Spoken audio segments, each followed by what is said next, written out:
और चुनाव से पहले SIR special intensive revision of electoral rolls और इसको लेकर अब याचिकाएं लगी पीआईएल्स सुप्रीम कोर्ट में और उसमें से कुछ याचिकाओं को आप भी उसकी पैरवी कर रहे हैं और इसलिए आपसे बेहतर क्या होगा कि इसमें आखिर चल क्या रहा है आप बताएं तो इससे और अच्छा क्या हो सकता है। लेकिन हमारे तमाम दर्शक इस बात को जानते हैं कि यहां पर आधार का मामला, राशन कार्ड का मामला और वोटर आईडी कार्ड का मामला जो है वो भी आ चुका है। जरा एक विस्तार से थोड़ा बताइए सिंघवी साहब कि आखिर ये मामला है क्या और कोर्ट में अभी तक क्या कुछ हुआ है, आगे क्या कुछ होने जा रहा है बिहार के संदर्भ में और इस देश के संदर्भ में, रेफरेंस में। धन्यवाद। नमस्कार राजीव जी, आपके श्रोताओं दर्शकों को नमस्कार। देखिए, मैं आम तौर पे सैद्धांतिक रूप से जो मामले में मैं पेश हो रहा हूं और जो चल रहा है, लंबित है, उसमें मैं टिप्पणी नहीं करता हूं और इस बार भी मैं बहुत हद तक उसी नियम को अनुयायन करूंगा, अनुपालन करूंगा। लेकिन पिछले दिनों से बहुत सारा मिथ्या प्रचार, बहुत सारी अफवाहें, बहुत सारी दुष्प्रचार चल रहा है इस मुद्दे पे। तो मैं आपकी अनुमति से, आपका प्रश्न बड़ा व्यापक है और उसमें एक प्रकार से मैं पूरी तरह से बोलता जा सकता हूं कई मिनटों के लिए, लेकिन उतना वो बोलना आवश्यक होगा क्योंकि उसके बिना समझ नहीं सकते इसको। जी जी प्लीज।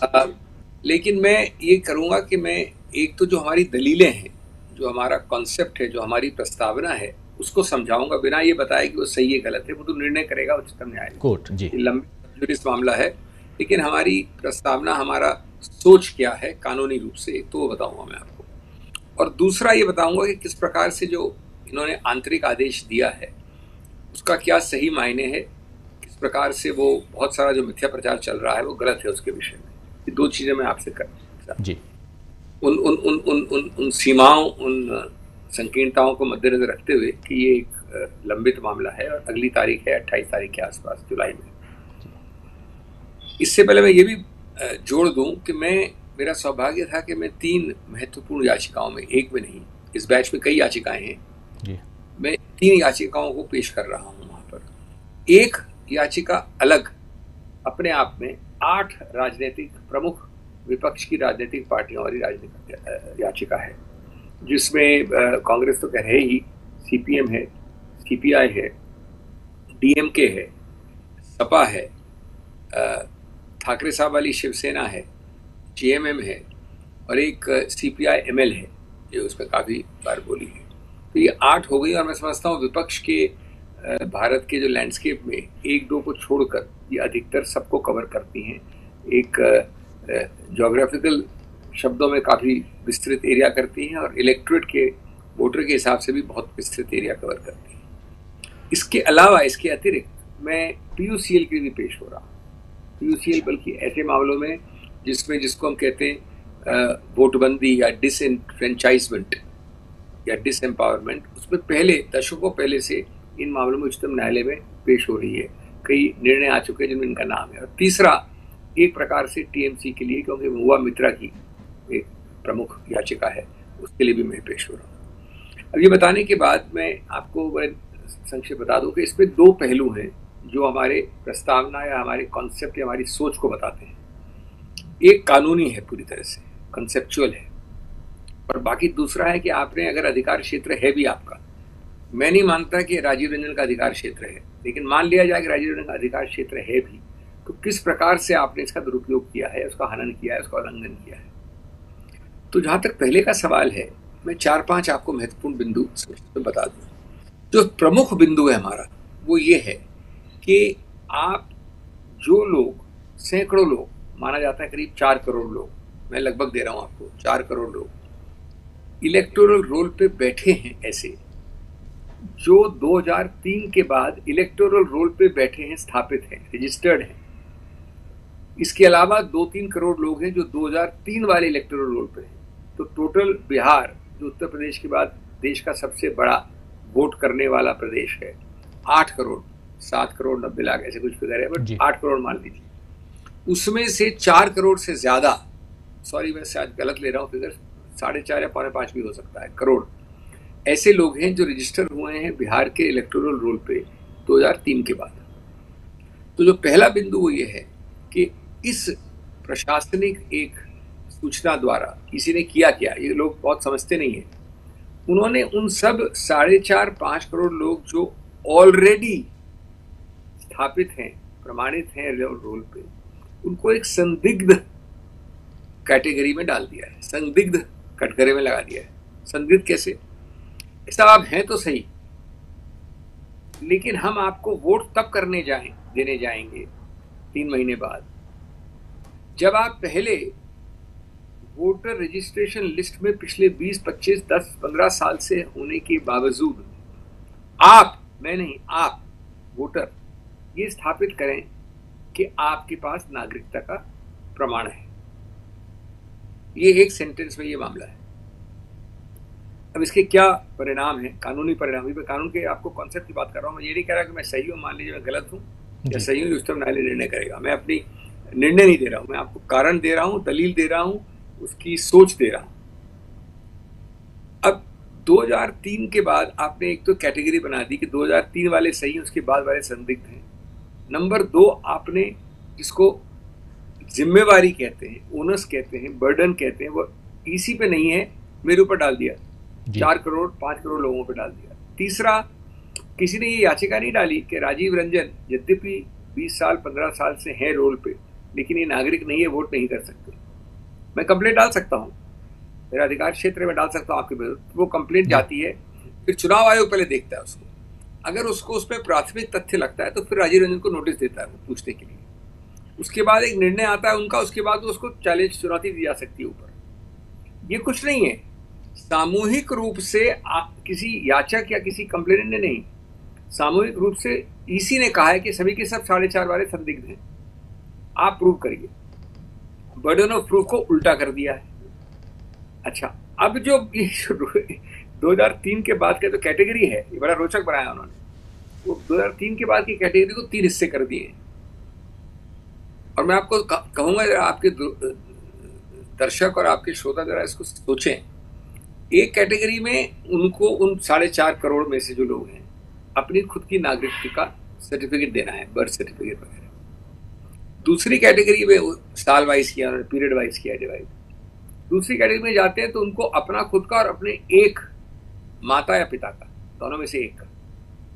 और तीसरी कैटेगरी में पढ़ते हैं तो तीनों का, खुद का, माता का प्लस पिता का। जी, मैंने कहा कि भाई दिल्ली में मैं रहता हूं, अगर मुझसे 2 महीने के नोटिस में मांग लें तो यहाँ दिल्ली में ऐसे लोग हैं, कई हजारों सैकड़ों, जो अपना बर्थ सर्टिफिकेट तो नहीं दे सकते, मैं गारंटी कर सकता हूँ। बाई चांस मैं उन 3 में से एक कैटेगरी में पड़ गया तो मेरा बर्थ सर्टिफिकेट तो मैं ले भी आऊंगा कहीं से धक्के खा के। अपने माता या पिता का लाना और तीसरी श्रेणी में तीनों का लाना असंभव है। कितने समय में? पहले दिया था 1 महीना जी, हमारी याचिका के बाद बदल के उन्होंने उसको 2.5-3 महीना कर दिया है जी। खैर उस पर बाद में आएंगे। तो ये संदिग्ध करने वाली बात जो है, इसी को वोटबंदी कहा जाता है। इसको एक बड़ा निरंकुश सा एक चीज कही जाती है कि आप ऑलरेडी बैठे हो उस रोल पे। 2003 वाले आपके भाई बंधु दोस्त बैठे हैं, आपको एक अलग कटघरे में डाल दिया है। और इसका प्रमाण कोई याचक नहीं देगा, ईसी नहीं देगा, आप देंगे रिवर्स बर्डन ऑफ प्रूफ पे। दूसरा, ये जो कार्रवाई है, ये पूरी कार्रवाई, दूसरा बड़ा महत्वपूर्ण बिंदु, कानून की बात कर रहा हूं, दलील की बात कर रहा हूं जी। ये पूरी कार्रवाई का प्रयास क्या है, मंतव्य क्या है, उद्देश्य क्या है? राजीव रंजन की नागरिकता को सिद्ध करना या असिद्ध करना। अब राजीव रंजन की नागरिकता 2 तरह की होती है। एक तो जब वो अर्जी देता है नागरिक बनने के लिए, वो एक अलग कैटेगरी, वो यहां पर इन्वॉल्व नहीं है। एक वो है कि जो आप ऑलरेडी किसी लिस्ट पे बैठे हो, उसमें आपके प्रश्न चिन्ह डाल के हटाने वाली प्रक्रिया। तो हटाने वाली, जिसको एक्सक्लूजन या वोटबंदी या डिसएनफ्रेंचाइजमेंट कहा जाता है, उसके लिए एक न्यायिक प्रक्रिया जरूरी है। यहां कौन करेगा न्याय? उच्चतम न्यायालय का जज, उच्च न्यायालय का जज, ट्रायल कोर्ट का जज, सिविल जज, सबसे न्यूनतम जज भी नहीं। वो करेगा पहले तो BLO, जो ब्लॉक लेवल ऑफिसर है, उसके बाद करेगा इलेक्शन कमीशन का एक अदना अधिकारी। तो ये पूरी तरह से नागरिकता, जिसमें आपका अधिकार क्षेत्र ही नहीं है करने का। नागरिकता जा सकती है कानून के अंदर, एक अलग कानून है, सिटीजनशिप एक्ट है जी। वैसे जाती है नॉर्मली कि उसमें भी किसी भी नागरिक को, आपका जो पड़ोसी है आज, उसके अगेंस्ट मैं एक याचिका दे सकता हूँ कि मैं मानता हूँ कि ये नागरिक नहीं है, उसका एडजुडिकेशन होता है। ये नहीं कि नहीं हटा सकते आप, लेकिन इस स्थित प्रक्रिया ईसी नहीं कर सकता। ये ईसी कहां से, कभी आपने सुना है कि ईसी निर्णित करती है नागरिकता? तीसरा बिंदु, ये सब चीजें लगती है कि ईसी साहब ने जो है आंख बंद करके सब इतनी अचानक जून में इसकी घोषणा कर दी। लाल बाबू हुसैन करके एक निर्णय है उच्चतम न्यायालय का कई दशकों पहले, वहां बड़ा साफ लिखा है कि जहां तक हटाने की प्रक्रिया है, एक तो अर्जी देने की पहले बनने की पहली बार, हटाने की प्रक्रिया एक बड़ी क्वेज़ाई जुडिशियल या न्यायिक प्रक्रिया है, और उसमें ईसी का कोई अधिकार क्षेत्र नहीं है। जो मैं कह रहा हूं मैंने नहीं कहा, उच्चतम न्यायालय ने कह दिया। लाल बाबू हुसैन करके एक जजमेंट है, लाल बाबू हुसैन जी, उसका तो कोई नाम ही नहीं है, नामो निशान नहीं है। तो ये उच्चतम न्यायालय के निर्णय के भी विरुद्ध है। चौथा, ये आप सब करेंगे कितने समय में? आपका जो नियम बनाया था वो 25 अक्टूबर का था, सॉरी 25 जुलाई का था। हमारी याचिका के बाद बदल के आपने कहा कि आप 4 अगस्त तक दे दीजिए दस्तावेज नहीं, एप्लीकेशन खाली ले लेंगे, उसमें कोई भी दस्तावेज नहीं मांगे। एप्लीकेशन के बाद हम दस्तावेज आपको असिस्ट करेंगे ढूंढने में। पांचवा पॉइंट, सबसे महत्वपूर्ण, सबसे रोचक, जहां पूरे देश का सहारा बनाए आधार, वहीं ईसी ने उस आधार के सहारे को किनारा कर दिया। ये तो मैंने कभी सुना नहीं। मैं समझता हूं कि आप भी एक यहाँ के आम सिर्फ नागरिक नहीं शब्द यूज करूंगा, आप क्या पता नागरिक ना हो, लेकिन आप एक रेजिडेंट तो हैं। पिछले 20 साल से या 20 साल तो नहीं, 12 साल से India lives on Aadhaar, from ration से रेल। एवरी गवर्नमेंट, स्टेट और central is relying on Aadhaar, but for election from ration to rail it has become a fairy tale. जी आपने उसको अचानक जो है पहले तो एम्ब्रेस किया आधार को, और अब आपने मेन बाजार से निकाल दिया। ये तो मैंने कभी सुना नहीं। उसका वही रोचक प्रसंग देखें, दो हर चीज के लिए आधार है, आधार है जी, देश का आधार है। एक बड़ा रोचक सेक्शन, कानून का नीचे वाला रूल रेगुलेशन नहीं, सेक्शन एक्ट का, representation of peoples act. Representation people act जो है ये बाइबल है, ये गीता है, ये कुरान है ईसी की। उसको आपने संशोधित किया अभी हाल में, कुछ साल पहले, 23(4) कहते हैं उसको संशोधित करके आधार को एक प्रमुख डॉक्यूमेंट्स में इंक्लूड किया रिप्रेजेंटेशन ऑफ पीपल एक्ट के अंदर। यानी आपने उसको अपने धर्म ग्रंथ के अंदर एक वैलिड दस्तावेज माना। उसका प्रावधान है 23(4). तो वहां संशोधन हुआ। आपने आज एक प्रशासनिक सूचना द्वारा उसको आपने निरस्त कर दिया। कानून द्वारा प्रशासनिक आप निरस्त कर सकते हैं। याद रहे, इस आदेश के पहले जो मैंने आंतरिक आदेश जिसको मैंने जिक्र किया, बहस किया उस समय, आधार स्पष्ट रूप से क्लियरली नहीं था वैलिड। यानी इसका मतलब क्या है कि आप यानी राजीव रंजन पहुंच जाएं, आधार प्लस रेशन कार्ड, और प्लस सबसे रोचक, सबसे पहले आपको चुनाव आयोग आधार के पहले भी दिया करता था इलेक्शन आइडेंटिटी कार्ड, उसको ईपीआईसी कहते हैं जी। ईसी का आईडी मेरे पास भी, आपके पास भी होगा जी। ये तीनों के साथ पहुंच जाएं तो कहेंगे सॉरी साहब हम मानते हैं आपको है, लेकिन आप जाके एक नागरिकता का प्रूफ लाइए। और एक केस में तो आपने चुनाव का ये रिपब्लिक पीपल एक्ट बदला, एक केस में आपका खुद का कार्ड है, ईसी का कार्ड खुद का, और ये सब आप कर रहे हैं कितने समय में? महीने भर, और अब 2.5-3 महीने में जी। तो और हमने बिंदु कई किए इस प्रकार से कि भाई यही आपने 10 चुनाव कर लिए। किससे? पहली बात तो एसआईआर नाम की कोई चीज नहीं है कानून में, स्पेशल इंटेंसिव रिवीजन, आईआर है इंटेंसिव रिवीजन, और एक है समरी रिवीजन, एसएसआर जी, समरी रिवीजन। तो आईआर आपने 2003 में किया था, उसमें 10 चुनाव उसके बाद हो गए, आईआर के बाद 10 चुनाव हो गए। कभी तो आपने ये नहीं कहा जो आज कह रहे हैं। कौन से 10 चुनाव? 5 लोकसभा के, 5 बिहार के। मैं सिर्फ बिहार की बात कर रहा हूँ जी, मैं सिर्फ विधानसभा की बात कर रहा हूँ, बिहार की, बाकी तो बहुत और हुए होंगे। 10 चुनाव में आपके लिए वही एसआईआर या आईआर ठीक था। आज आपने एक बड़ा रोचक और अजीबोगरीब चीज इसी बिहार के लिए पिछले वर्ष एसएसआर किया, समरी रिवीजन, और उसको घोषणा कर दी जनवरी 2025 में कि ये अब रोल पे आ गया है, फाइनल है। जनवरी 2025 के बाद राजीव जी 2025 अप्रैल, 2025 मई, 2025 जून में 3 आपके ऑफिशियल औपचारिक वक्तव्य आए हैं, लिखित प्रेस नोट। कहीं भी आपने ये नहीं कहा कि जो एसएसआर आपने लास्ट ईयर किया है वो अस्पष्ट है या पूरी तरह से व्यापक नहीं है या कमजोर है, इसे हमको और करना है। पहली बार 1 साल बाद जो पूरा रिवीजन किया आपने समरी, और उसके बाद 4 वक्तव्य दिए हैं, and last week of June में किया था आज वाला वक्तव्य कि हम एसआईआर करेंगे जी। अगर, इसलिए मैंने कहा था माननीय उच्च न्यायालय को कि साहब हमको किसी एसआईआर से कोई विरोध नहीं है, लेकिन उसको आप एक चुनाव, एक स्पष्ट स्पेसिफिक चुनाव के साथ लिंक क्यों कर रहे हैं? ये बताइए मुझे, अगर 10 चुनाव हो गए हैं तो ये एसआईआर आज वाला बिहार में अगर दिसंबर 2025 में शुरू, तो क्या प्रॉब्लम है? जी बिल्कुल। तो आपके पास समय नहीं है। अच्छा, अब इसके अलावा जो हमने कहा, ये तो हो गई कानून की बातें, मैं और बहुत सारी चीज़, आपका समय नहीं था बोलने का, लेकिन इसके अलावा इस जो आपने इसका जो दुरुपयोग किया है, सबसे पहले आप, जो आदमी अंधा है, जो बिहार को नहीं जानता, वो भी जानता है कि इस वक्त वहाँ पर बाढ़ आती है। बिल्कुल। जो आदमी अंधा है जो बिहार को नहीं जानता, वो ये भी जानता है कि आप बिहार से सैकड़ों तादाद पे माइग्रेंट लेबर, सिर्फ पंजाब और हरियाणा नहीं जाती, रोपने का सीजन होता है, रोपने का, लेकिन दिल्ली वगैरह में काम में रहती है। तो खैर काम वालों को छोड़ दीजिए, जो रोपने जाती है वो सैकड़ों की तादाद में वापस आएंगे। अभी किस लिए? चुनाव में वोट देने के लिए नहीं, तो नवंबर में, उनको पता है, जबकि उनको नहीं चाहिए माइग्रेंट, इसलिए कि वो दौड़ते फिरेंगे पागलों जैसे 3-3 सर्टिफिकेट लेने के लिए, जो असंभव है लेना। अपने माँ और बाप का सर्टिफिकेट कौन ला सकता है? जब बाढ़ होती है तो बिहार में जहां आपका घर खड़ा है उसको आप पहचान नहीं सकते वापस एरिया, अगर आप वहां ले जाओ तो आप नहीं बोल सकते कि ये घर मेरा था पहले।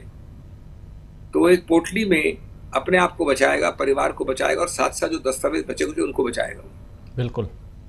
तो ये किस प्रकार का एक तुगलकी सा फरमान है, समझ नहीं आया कभी, और इसको बिना किसी एक नुकसान के या गलतफहमी के आराम से बाद में किया जा सकता है। ये तो आपने अपने ऊपर आ बैल मुझे मार वाली एक गलतफहमी फैलाई है सबके मार। और अगर सोचिए 4.5 करोड़ में से 2 करोड़, हमारा अनुमान है 2.5 करोड़ लोग, आप उसको आधा कर दीजिए और 1 करोड़ लोग वोट बंदी हो जाती है जिनकी, तो ये सबसे महत्वपूर्ण है एलपीएफ, लेवल प्लेइंग फील्ड। जी, लेवल प्लेइंग फील्ड गणतंत्र और वोटिंग और इलेक्शंस का आधार है। आधार आपने हटा दिया, एलपीएफ नहीं हटा सकते आप। क्यों? क्योंकि एलपीएफ मूल ढांचे का अभिन्न अंग है। तो मैं अगर संशोधन पास करूं संवैधानिक, क्या मूल ढांचे पे आप आघात कर सकते? तो नहीं कर सकते। वो संवैधानिक संशोधन भी असंवैधानिक हो। तो इसके बड़े व्यापक मुद्दे हैं। अब अंत में इतने सुनने के बाद, करीब करीब 2.5-3 घंटे सुना जी, और वो भी एक प्रकार से वेकेशन या रेगुलर बेंच नहीं तब सुना। उसके बाद जो मिथ्या प्रचार हुआ है, ऑर्डर बड़ा स्पष्ट है, न उसको आप बदल सकते हैं, न मैं बदल सकता हूँ। मैंने बहस की है तो कुछ तो क्रेडिट देना चाहिए। पढ़ने के लिए मैं भी जानता हूँ, मेरे पास ऑर्डर सामने पड़ा, लेकिन मेरी आवश्यकता नहीं, आप खुद भी पढ़ सकते हैं जी। उन्होंने पहला सेंटेंस कहा है महत्वपूर्ण मुद्दे, पहला वर्ड सिग्निफिकेंट इश्यूज, फिर कहा है कि इसको हम लंबित रखते हैं और बहुत ही अल्प समय की तारीख देते हैं, 2 हफ्ते बाद, 3 हफ्ते बाद, 2 हफ्ते बाद, क्योंकि कोर्ट ही खुल रहा है परसों जी, तो 2 हफ्ते से कम टाइम नहीं दे सकते कोई। नंबर 3, इस अल्प समय में आप तुरंत इसमें प्लीडिंग जवाब और जवाब खत्म करिए। नंबर 4, इतने अल्प समय होते हुए भी और बार बार इसी की बहस के बावजूद के साथ इसमें कोई प्रकार का आंतरिक आदेश नहीं हो। यह आंतरिक आदेश दिया है बड़ा स्पष्ट कि जो आपने स्पष्ट रूप से कहा था निराधार हैं या आवश्यक नहीं है, वो अब आधारित आधार है। कौन से 3 जो मैंने कोर्ट को कहा जी? आधार, वोटर ईपीआईसी और राशन कार्ड जी। इसको इसी को कंसिडर करना होगा। इसका मतलब ये नहीं कि इसी को मानना होगा, लेकिन अब ये होगा कि जब ईसी कंसिडर करेगी, समझ लीजिए मैं चला गया 3 के साथ, तो उनको बहुत बड़ा स्पष्ट कारण देना पड़ेगा ये कहने के लिए कि राजीव रंजन के हाथ में ये 3 कार्ड होने के बावजूद मैं ये होल्ड करता हूं कि वोट नहीं कर सकता। अच्छा, हो सकता है, हो सकता है फोर्ज कार्ड हो आपके पास तीनों, हो सकता है एक्सपायर्ड कार्ड हो सकता है कि जब आप 3 कार्ड लेके जाएं तो मैं दिखा दूं उसी वक्त सामने कि भाई आपका तो जन्म बांग्लादेश में है, हो सकता है जी। और आप वहीं रहते हैं, आप यहाँ रहे नहीं कभी। लेकिन 99% प्रॉब्लम इससे सॉल्व हो जाती है अगर आप सच रूप से इस कार्ड को देखेंगे। 99% कभी भी फर्जी कार्ड नहीं हो सकते। राशन के बेस में राशन लेने जाता हूँ हर दिन, आधार के बेस में सैकड़ों काम करता हूँ, गांव के डिस्ट्रिक्ट हेडक्वार्टर जाके ईसी का कार्ड दिखाता हूँ। तो उन सब चीजों के लिए वैध और इनके लिए अवैध नहीं हो सकता। ये सबसे महत्वपूर्ण उपलब्धि है इस ऑर्डर की। उपलब्धि ऑल्सो इसकी ऑर्डर की है, इंडिया गठबंधन एक साथ खड़ा हुआ था करीब करीब। ऑल्सो बड़ी इसकी उपलब्धि है कि अब आप इसको निर्णित करना पड़ेगा किसी रूप से आपको, और ऐसे ही ये कह के भाई ये ओनर्स और जिम्मेवारी राजीव रंजन की थी, वो कर नहीं पाए इसको डिस्चार्ज, ये नहीं कह सकते आप। आपको कारण देने के उल्टा कि इसके बाद आधार कार्ड है, ये कार्ड है, आप बताइए क्या करना है। तो ये संक्षिप्त में कोई बात है। सिंघवी साहब इसमें एक सवाल ये है कि मुझे जहाँ तक ध्यान है, माननीय उच्चतम न्यायालय ने आप लोगों जब वो ऑर्डर लिख रहे थे तो उन्होंने कहा कि चूंकि याचिकाकर्ताओं ने इस पे स्टे की डिमांड नहीं की है, इसलिए इस पे हम स्टे की तरफ नहीं जाएंगे और अगली तारीख दे रहे हैं। अब इसके बाद जो खबर चली है, चूंकि अभी कुछ चीज़ें इस ढंग से भ्रमित करने के लिए चलाई गई हैं। एक तो ये कि ये इस SIR जारी रहेगा, सुप्रीम कोर्ट में विपक्ष को झटका लग गया, एक तो ये। दूसरी चीज, आधार को लेकर भी कहा गया कि आधार तो पहले से उसमें है, 16वें नंबर 16 नंबर पेज में आधार ऑप्शनल लिखा हुआ, आधार नंबर ऑप्शनल वो लिखा हुआ है। बट जो डिमांड ऑफ 11 डॉक्यूमेंट्स, उसमें से एक है NRC, जो जहां है, जिस राज्य में है वहां, बिहार में नहीं है तो नहीं, तो मतलब 10 डॉक्यूमेंट्स अनिवार्य रूप से, उसमें से जो भी आप, तो ये आप लोग इसके स्टे के लिए क्यों नहीं गए थे? देखिए ऐसा है, इसमें अभी बहस बहुत ज्यादा करनी है। समय ये पहली बार आया था, उच्चतम न्यायालय ने ये बड़ा, एक बात सब लोग भूल रहे हैं जो भ्रम फैला रहे हैं और मिथ्या प्रचार कर रहे हैं कि 28 जुलाई तक कुछ हो भी नहीं सकता। 28 जुलाई तक न चुनाव आयोग कोई भी किसी आदमी को अंतिम रूप से निरस्त कर सकता है जी। चुनाव आयोग की पहली तारीख क्या है, किसी ने पूछा, आपको बताया 4 अगस्त पहली तारीख। वो तारीख है सिर्फ फॉर्म्स बटोरने के लिए, निर्णय करने के लिए नहीं। ये निर्णित करने के लिए कि आप इस प्रकार के नागरिक हैं या नहीं है, भाई वो नहीं। उसके बाद BLOs आपको असिस्ट करेंगे ये सब डॉक्यूमेंट्स के लिए। तो उच्चतम न्यायालय ने बड़ा,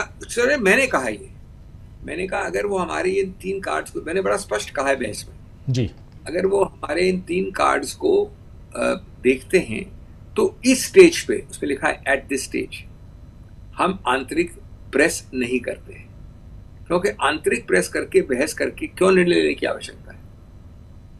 यही बहस के सब मुद्दे, वो आंतरिक और स्टे के भी मुद्दे खुले रखे हैं कोर्ट ने 28 के बाद वाली हियरिंग में, 28 की हियरिंग में। तो ये तो बड़ा एक अति अजीब सा, जो वस्तु, ये आप उनसे जो लोग ये भ्रम फैलाते थे, एक पूछिए कि जो वस्तुस्थिति थी हमारी हियरिंग के पहले, क्या वो वस्तुस्थिति वैसी है? क्या चुनाव आयोग वो सब कर सकता है जो पहले कर सकता था? अब ये निर्णय, ये निश्चित है कि भाई चुनाव आयोग को हक है रिप्लाई फाइल करने का, हमको एक हक है जवाब देने का। 28 तक कुछ हो नहीं रहा है, 4 के बाद होगा, उससे पहले उच्चतम न्यायालय फिर सुनेगा। तो ये स्टे का जो हवा बनाया गया कि स्टे वर्ड नहीं कहा, आई स्टे राजीव रंजन, ये नहीं कहा। क्यों कहें भाई? राजीव रंजन की एक बहुत प्रमुख जो डिमांड है कि 3 दस्तावेज को देखें और कंसिडर, वर्ड है कंसिडर करें, वो मैं समझता हूँ पर्याप्त है अब से लेकर 28 तक। आगे पर्याप्त नहीं होगी, आगे के लिए देखना पड़ेगा, लेकिन अब से 28 तक तो पर्याप्त ही है ना। ये खबर भी आ रही है कि बिहार में जो डॉक्यूमेंट्स लिए जा रहे हैं उसमें आधार कार्ड या राशन कार्ड को भी उसमें शामिल करके लिया जा रहा है। लिखा है जो ऑप्शनल, ये तो एक बहुत मिथ्या प्रचार है बड़ा।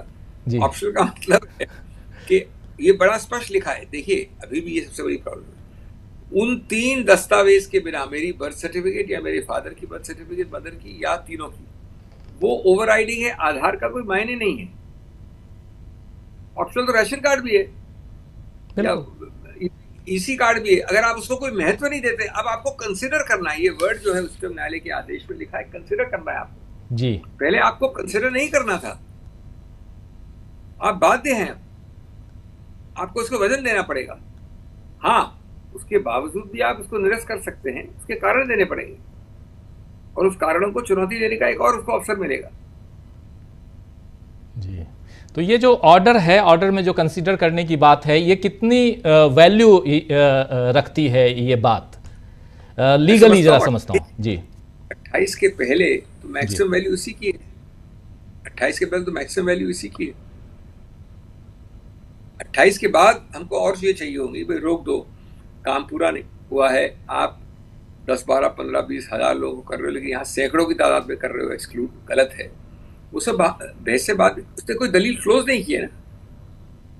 अच्छा, इसमें इसमें एक सवाल आप लोगों ने यह भी किया था कि इसको क्यों इसी चुनाव से, इसी चुनाव के लिए क्यों, इस चुनाव के बाद आप कीजिए, ये सवाल आपने उठाया था। और उसमें यह भी था कि इस चुनाव को जैसे, और शायद मुझे जहां तक ध्यान है आपने ये भी कहा था कि जो जनवरी महीने में जो लिस्ट तैयार हुई है बिहार की, उसी लिस्ट पे चुनाव करवाया जाए। इसको भी आगे बढ़ाने की तैयारी है, क्योंकि ये एक बहुत महत्वपूर्ण है जो जनवरी महीना की लिस्ट है। ऐसा है, हमारा अभी तक इसमें आंशिक रूप से भी बहस नहीं हुई है, ये तो एक प्राथमिक बहस की प्राथमिक दिन है जी। हमारा पूरा जो है मांगने का स्टे का कार्यक्रम अभी है, लेकिन अभी तो कोई बेंच भी नहीं थी, तो वेकेशन की या पार्शियल वर्किंग डे की बेंच थी, वो सुनेगी, देखेगी, और हम निश्चित रूप से ये कहेंगे, भाई आपको अजीब नहीं लगता कि आपने 10 चुनाव तो ऐसे कर लिए जी, इस चुनाव को आप घोषणा कर सकते हैं कि हम अगले दिसंबर से करेंगे, नहीं किया आपने, अभी जून में की, और इसी प्रदेश के लिए आपने समरी रिवीजन हमेशा करते किया और उसको घोषित कर दिया, उसको नोटिफाई कर दिया, और जनवरी से जून तक 5 या 3 दस्तावेज आपने औपचारिक इशू किए जिसमें कि नाम नहीं लिया कि हमको आवश्यकता है। ऐसे देखिए, अगर आप अपने घर को साफ करते हैं किसी भी रूप से और उसके तुरंत 2 दिन बाद आप वापस साफ करते हैं, तो कहीं ना कहीं तो आप या तो मानना पड़ेगा भाई आपने साफ ही नहीं किया था, वो एक पुराना सफाई जो थी वो गलत थी या ढोंग था, और या इतना गंदा साफ किया था कि जरूरत पड़ गई वापस। इसमें तो कोई कार्य अचानक जून के एंड में बोला कि करना है हमको, और करना क्यों है, सिर्फ इस बिहार के चुनाव के लिए।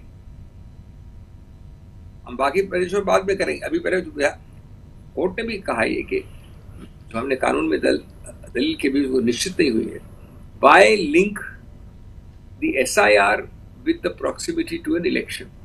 जी, इसका कोई जवाब नहीं है अभी। अरे भाई, सबको करना है तो चलिए, मान लीजिए आपको बहुत 1 साल वाले दूर करी, पिछली बार जब हुआ था ये SIR बिहार में, तो 2 वर्ष दूर था असेंबली चुनाव 2005 जी, और 1 वर्ष दूर था लोकसभा का चुनाव।